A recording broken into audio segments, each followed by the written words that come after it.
নমস্কার বন্ধুরা, শ্রাবণীর রান্নাঘরে আপনাদের সবাইকে স্বাগত জানিয়ে আমি আবারও একটা রান্নার ভিডিও নিয়ে আপনাদের সামনে চলে এসেছি। আজকের আমি আপনাদের পেঁপে দিয়ে একটা অসাধারণ রেসিপি বানিয়ে দেখাবো। আশা করি আপনাদের ভালো লাগবে।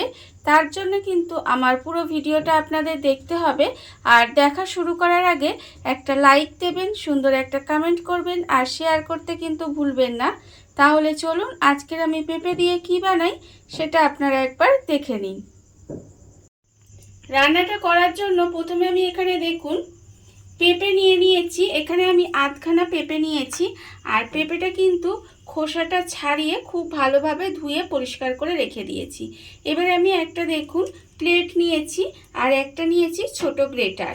এবারে এই গ্রেটারটা দিয়ে পেঁপেটা আমি এখানে গ্রেট করে নেব।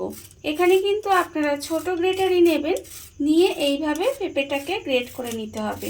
দেখুন প্রথমে কিন্তু আমি পেঁপেটাকে খুব ভালোভাবে গ্রেট করে নেব।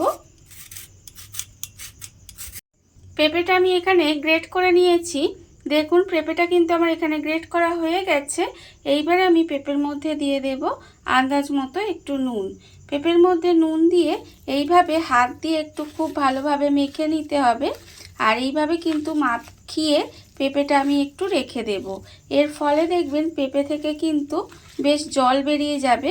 সেই জন্য আমি পেঁপেটা এইভাবে নুন মাখিয়ে আমি রেখে দেব কিছুক্ষণ।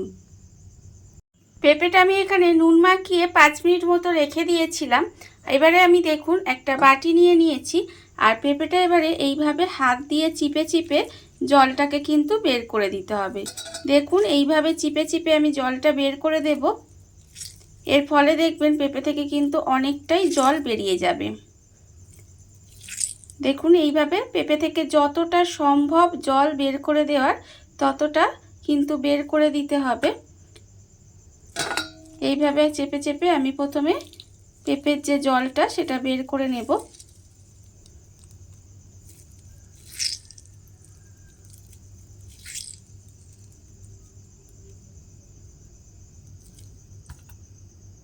পেঁপের যে এক্সট্রা জলটা আমি বের করে পেঁপেটা কিন্তু এইভাবে নিয়ে নিয়েছি।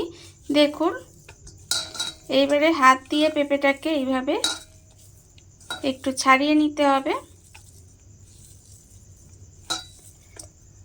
তারপরে আমি এর মধ্যে দিয়ে দেব পেঁয়াজ কুচি।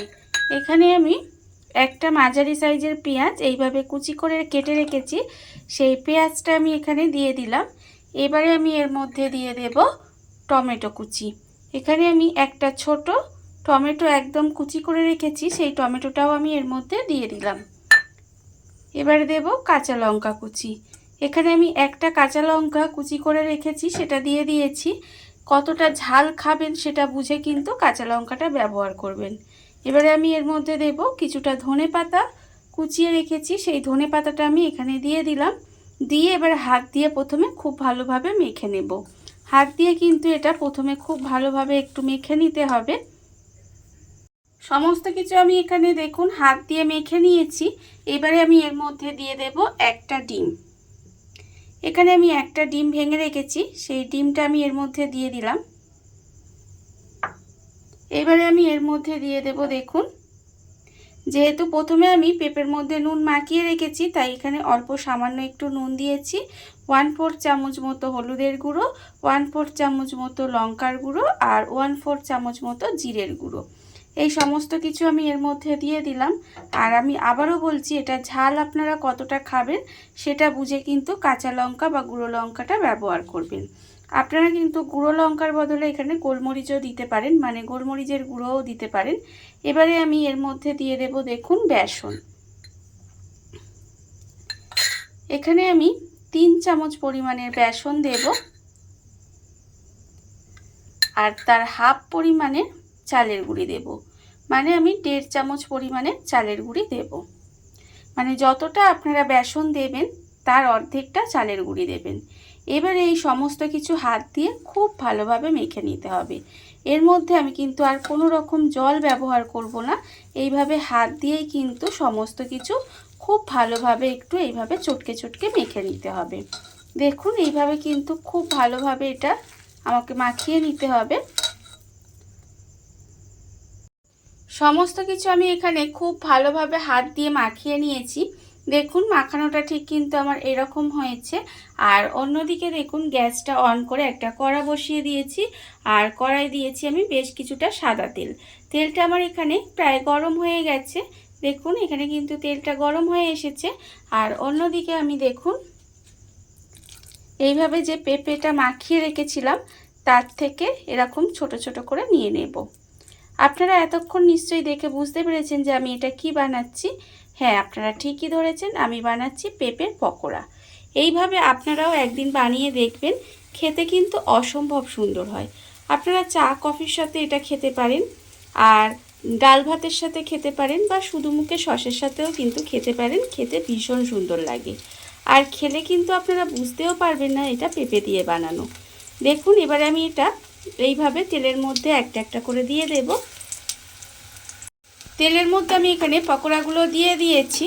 এবারে দেখুন যখন একটা পিঠ এইভাবে হয়ে যাবে তখন আমি এটাকে উল্টিয়ে দেব। এইভাবে উল্টে পাল্টে কিন্তু এগুলো একটু লাল করে ভেজে নিতে হবে।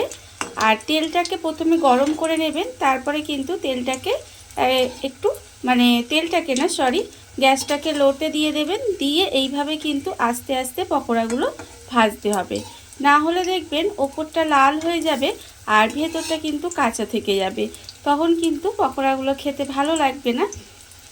তাই একটু সময় নিয়ে এইভাবে উল্টে পাল্টে লাল করে কিন্তু পকোড়াগুলো ভেজে নিতে হবে। আর এই সময় কিন্তু গ্যাসটা এইভাবে লোতে দিয়ে রাখবেন, তাহলে পকোড়াগুলো সুন্দরভাবে ভাজা হবে, ভেতর থেকে সুন্দরভাবে ভাজা হবে। দেখুন এইভাবে কিন্তু আমি গ্যাসটা লোতে দিয়ে পকোড়াগুলো উল্টে পাল্টে লাল করে ভেজে নেব। পকোড়াগুলো আমার এখানে লাল করে ভাজা হয়ে গেছে। পকোড়াগুলো আমি এখানে উল্টে পাল্টে লাল করে ভেজে নিয়েছি। এইবারে আমি পকোড়াগুলো তুলে নেব, তুলে প্লেটের ওপর রেখে দেব।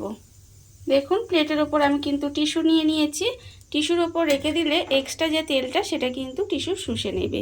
এবারে আমি দেখুন আবারও এইভাবে অল্প অল্প করে নেব, নিয়ে ঠিক পকোড়া শেপ দিয়ে তেলের মধ্যে দিয়ে দেব। দিয়ে সমস্ত পকোড়াগুলো কিন্তু আমাকে এই একইভাবে ভেজে নিতে হবে। এইভাবে আমি অল্প অল্প নেব, নিয়ে এইভাবে তেলের মধ্যে ছেড়ে দেব, দিয়ে পকোড়াগুলো বানিয়ে নেব। দেখুন এইভাবেই কিন্তু আমি সমস্ত পকোড়াগুলো ভেজে নেব। দেখুন বন্ধুরা, বাড়িতে থাকা কত অল্প উপকরণে কত অল্প সময় কত সুন্দর একটা পেঁপের রেসিপি বা পেঁপের পকোড়া যাই বলেন না কেন তৈরি হয়ে গেছে। আপনারা দেখতেই পেলেন। আর এটা কিন্তু খেতে অসম্ভব সুন্দর হয়, এমনকি এটা খেয়ে আপনারা বুঝতেও পারবেন না যে এটা পেঁপে দিয়ে বানানো হয়েছে। আপনারা কিন্তু এইভাবে যারা পেঁপে খায় না তাদের কিন্তু বানিয়ে দিতেই পারেন। আর এই ভিডিওটা যদি আপনাদের ভালো লেগে থাকে, আপনারা যদি ফেসবুক থেকে দেখে থাকেন পেজটি ফলো করে দেওয়ার অনুরোধ রইল। আর যদি ইউটিউব থেকে দেখে থাকেন চ্যানেলটি সাবস্ক্রাইব করে নেওয়ার অনুরোধ রইল। তাহলে চলুন ভিডিওটা আমি এখানেই শেষ করছি। আপনারা সবাই ভালো থাকবেন, সুস্থ থাকবেন। আবারও হাজির হব নতুন কোনো রান্না নিয়ে।